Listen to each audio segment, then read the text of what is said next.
તો જય માતાજી બધા મિત્રોને, ગુડ મોર્નિંગ, જય શ્રી કૃષ્ણ, હર હર મહાદેવ, જય મેલડીમાં.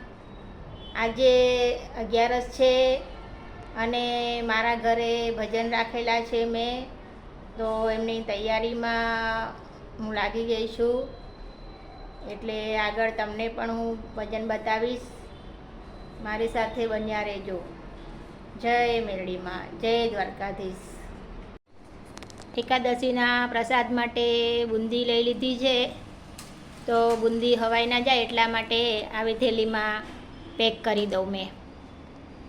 સાથે ગાંઠિયા બી છે, પણ બુંદીને અલગ રાખવાની, નહીં તો ગાંઠિયા હવાઈ જાય. એટલે બુંદી અને ગાંઠિયાનું આ રીતે પેકિંગ કરી દીધું છે, એટલે હવાઈ ન જાય ને એ રીતે પ્રસાદી મેં બનાવી છે.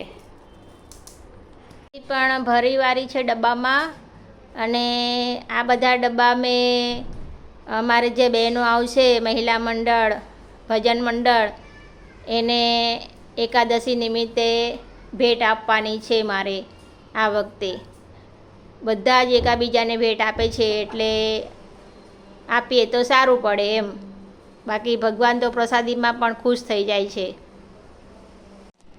એકાદશીના ભજન છે તો તૈયારી થઈ ગઈ છે.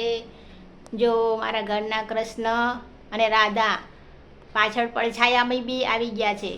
જો તમે પડછાયામાં મસ્ત દેખાય છે રાધા અને કૃષ્ણ. જય દ્વારકાધીશ, હે મુરલીવાળા, રાધે કૃષ્ણ, રાધે કૃષ્ણ.